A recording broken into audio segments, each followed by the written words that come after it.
एक नया टॉपिक समझने जा रहे हैं, पॉवर्टी। पॉवर्टी इट मीन्स गरीबी।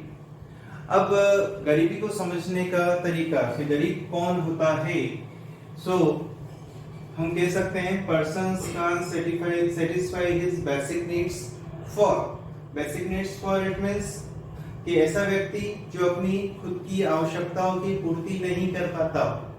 खुद की आवश्यकताओं की पूर्ति अगर वो नहीं कर पाएगा तो कौन कौन सी आवश्यकताएं हो सकती हैं? पहला है फूड, खाना नहीं मिलेगा, क्लोथ कपड़ा नहीं मिलेगा, शेल्टर हाउस नहीं मिलेगा। अगर ये तीनों चीजें नहीं मिल रही है, बेसिक है रोटी कपड़ा और मकान, अगर रोटी कपड़ा मकान तीनों ही चीजों की फुलफिलमेंट नहीं कर पा रहा है, किसी एक चीज को भी फुलफिल नहीं कर पा रहा है, ठीक है, तो उसको हम पॉवर्टी पे लेते हैं। तो ये पॉवर्टी है।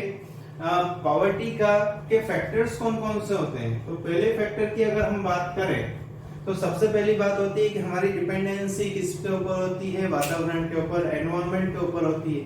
अगर एनवायरमेंटल प्रॉब्लम है, जैसे हम कहें कि किसान है, तो किसान किसके ऊपर डिपेंड रहता है? खेती के ऊपर। अगर खेती के लिए वो मानसून के ऊपर डिपेंड है और मानसून से रेनिंग नहीं हुई, बरसात नहीं होने की कंडीशन में उसकी जो है खेती अच्छे से नहीं हो रही, उसकी फसलें अच्छे से नहीं हो पा रही, तो ये भी एक फैक्टर कहलाता है। नेक्स्ट है लेक ऑफ एजुकेशन। हम जानते हैं अच्छी तरह से अगर हम अपनी क्षमताओं का, स्किल्स का यूज अच्छी तरह से करना चाहते हैं तो एजुकेशन एक मेजर रोल प्ले करता है। अगर हम बात करते हैं कि आज हम मनी के बारे में समझना चाहते हैं, पैसे का क्या रोल है वो सब समझे, तो वो एजुकेशन के बेस ही हम समझ सकते हैं, एजुकेशन के द्वारा ही हम समझ सकते हैं, बिना एजुकेशन के हम समझ नहीं सकते हैं। तो लेक ऑफ एजुकेशन भी एक महत्वपूर्ण फैक्टर होता है इसका, पॉवर्टी का। नेक्स्ट हम देखें यहाँ पे ओवर पॉपुलेशन यानी कि बढ़ती हुई जनसंख्या। तो बढ़ती हुई जनसंख्या की हम बात करते हैं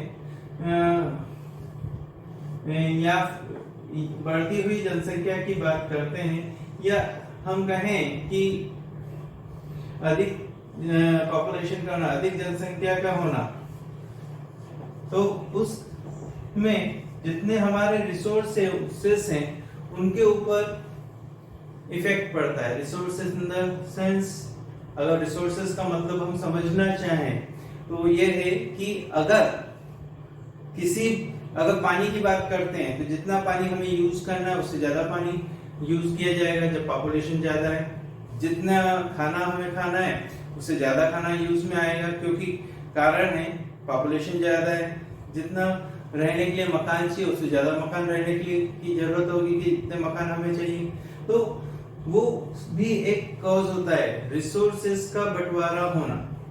रिसोर्सेस जो भी हमारी चीजें वो सब बढ़ जाना, कम व्यक्ति होंगे वही रिसोर्सेस कम व्यक्तियों को ज्यादा मिलेंगे। हम एक एग्जांपल से अगर समझें कि अगर हमारे यहाँ पे अगर हम घर के अंदर देखते हैं कि अगर एक चपाती भी है, दो व्यक्ति हैं तो उसमें आधा आधा दोनों को मिल जाएगा। लेकिन अगर 10 व्यक्ति घर में है तो उस एक ही चपाती के 10 पीसेस होंगे, तो सभी के पास में कम पार्ट आएगा। सेम थिंग हमारे रिसोर्सेज के लिए है कि अगर कम पॉपुलेशन है तो वो रिसोर्सेज का यूटिलाइजेशन कर सकते हैं। यूटिलाइजेशन कैसे? ज्यादा प्रोडक्शन होगा, ज्यादा प्रोडक्शन करके बाहर एक्सपोर्ट कर सकते हैं, बाहर भेज सकते हैं, उससे कोई भी प्रॉब्लम हो वो कम हो जाती है। लेकिन अगर हम बात करते हैं पॉपुलेशन ज्यादा है तो जितना हमने प्रोडक्शन किया, जितना उगाया उतना ही खा लिया, यही यूज हो गया। अब बाहर तो भेजना नहीं है, बाहर भेजना नहीं है तो अर्निंग होना नहीं है, तो ये भी एक बड़ा रीजन होता है पॉवर्टी का। नेक्स्ट हम देखें एपिडेमिक डिसीज। एपिडेमिक डिसीज का मतलब होता है महामारी। महामारी का मतलब होता है यदि कहीं पर किसी भी तरह की कोई ऐसी बीमारी आए, बीमारी के आने से अगर वहां के रिसोर्सेस खत्म हो गए, मतलब अब जैसे हम एग्जांपल अभी ले रहे हैं कि अपने यहाँ पे करंट एग्जांपल है कोरोना। बीमारी आई, सभी को घर पे रहना है, काम धंधे जो थे वो बंद, कोई व्यक्ति बाहर नहीं जा सकता है।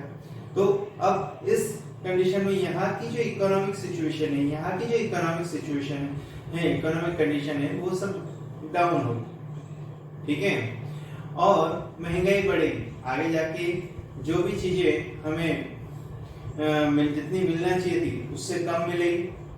ठीक है, बहुत सारे व्यक्तियों के पास में जॉब नहीं रहेंगे। क्यों? क्योंकि कारण है जॉब पे रहने के लिए या जॉब को करने के लिए जितने व्यक्तियों की जरूरत थी उतने कष्ट। अगर इसको एग्जांपल में लें तो दूसरा एक एग्जांपल ले सकते हैं। ज्यादा व्यक्ति खरीदने आ रहे थे, ज्यादा प्रोडक्शन कराया।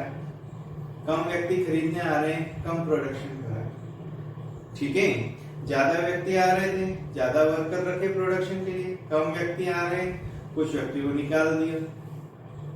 ठीक, वो भी कॉज बन गया पॉवर्टी का। जिनको निकाल दिया वो गरीबी में चले गए, क्योंकि इतना पैसा आना था, अब नहीं आएगा। ठीक है, अब इसका इफेक्ट क्या होता है अगर इन फैक्टर्स के हिसाब से चले? पहला इफेक्ट होता है कि रिसोर्सेज होते हैं उनका ओवर यूटिलाइजेशन होता है। ठीक है, ज्यादा यूटिलाइजेशन होगा, ज्यादा व्यक्ति यूज करेंगे रिसोर्सेज को, रिसोर्सेज जल्दी खत्म होंगे। नेक्स्ट है कब्जा करने वाली बात पहले आ जाती है। जैसे लोग बाग जमीन पे कब्जा कर लेते हैं तो उसको हम इलीगल लैंड ग्रैबिंग कहेंगे। ठीक है, जितने हमारे पास जमीन थी, थोड़ी और जमीन हमने जो गवर्नमेंट की थी उसको ले लिया।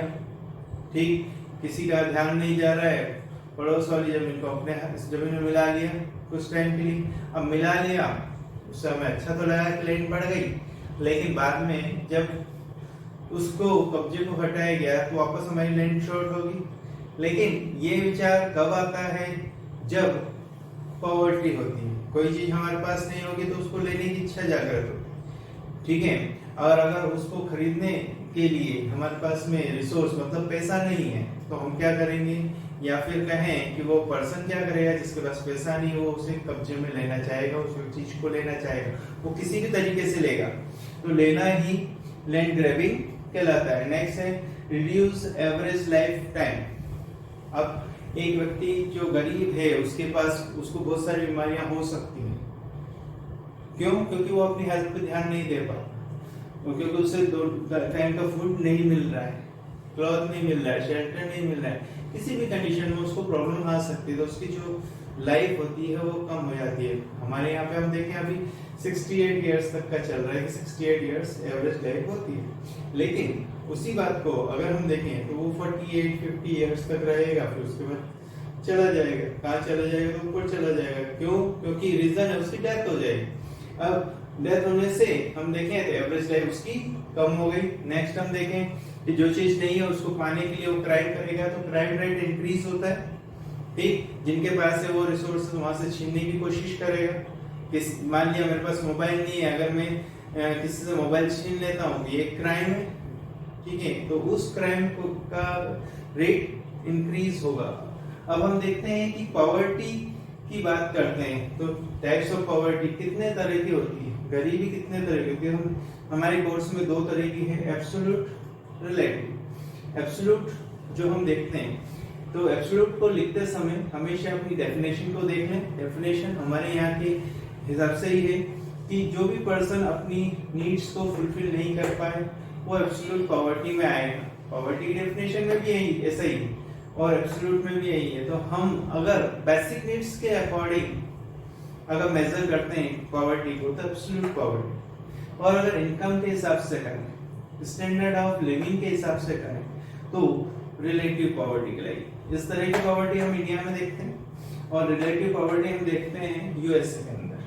ठीक है, अब यहाँ पे जो रीजन की जा रहे हैं कि हम अब पॉवर्टी को कैसे रिड्यूस करेंगे, गरीबी को कैसे दूर करेंगे, वो हम देख रहे हैं। पार्ट सेकंड जो आएगा इसका जो हम देखेंगे उसमें गवर्नमेंट कैसे रिड्यूस कर रही है वो देखेंगे। हम कैसे रिड्यूस कर सकते हैं, widening the concept of employment. ज्यादा से ज्यादा हमें बताएं कि रोजगार के साधन कैसे हो सकते हैं, कैसे कैसे हम एम्प्लॉयमेंट ले सकते हैं, कैसे कैसे हम रोजगार दे सकते हैं। ठीक है, कॉन्सेप्ट पता होना चाहिए किन किन चीजों से पे हम काम कर सकते हैं। ठीक, education and hunger elimination. Education and hunger elimination, elimination का मतलब होता है दूर करना। तो गरीबों को दूर करना, गरीबों को दूर करना, गरीबों को खत्म करने की बात नहीं कर रहे हैं। एजुकेशन प्रोवाइड करें और ऐसे व्यक्ति जो कि जिनको खाना नहीं मिल रहा है, ऐसे व्यक्ति कम होना चाहिए। तो हमें उनको मोटिवेट करना है कि ज्यादा से ज्यादा वे वर्क भी करें और पॉवर्टी से बाहर आए। पॉवर्टी से ओवरकम हो गया है।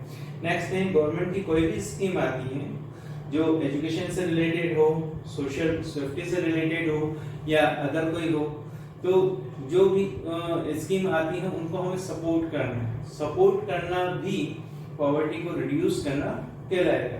नेक्स्ट है वाटर एंड सैनिटेशन, हेल्थ का पूरा ध्यान रखना है। अगर हम अपनी हेल्थ का ध्यान रखते हैं, एक स्वस्थ व्यक्ति ज्यादा अच्छा काम कर सकता है एक अस्वस्थ व्यक्ति के बजाय। तो हमें अगर वाटर से होने वाली प्रॉब्लम्स इतनी भी हैं, जो कंडेम्ड वाटर, खराब पानी पीने से होती हैं, स्वास्थ्य संबंधी प्रॉब्लम, उनको हमें क्या करना है, रिड्यूस करना है, कम करना है। सैनिटेशन की हम बात करें तो उससे रिलेटेड जो भी प्रॉब्लम उन सब में हमें दूर करना है। अगर हम देखें तो चाइल्ड पार्टिसिपेशन की हम बात करते हैं कि अगर पॉवर्टी को रिड्यूस करने में चाइल्ड पार्टिसिपेशन हो, तो चाइल्ड पार्टिसिपेट कैसे कर सकता है? तो चाइल्ड पार्टिसिपेट करने का तरीका है कि शुरू से ही उसे अवेयर किया जाए एम्प्लॉयमेंट के लिए, ठीक है, एम्प्लॉयमेंट जनरेशन के लिए, ठीक, और उसके साथ में उसमें स्किल्स डेवलप की जाए, ठीक, उस अलग अलग एक्टिविटीज कराई जाए। तो ये सब जो चीजें होती हैं वो पॉवर्टी को रिड्यूस करती हैं।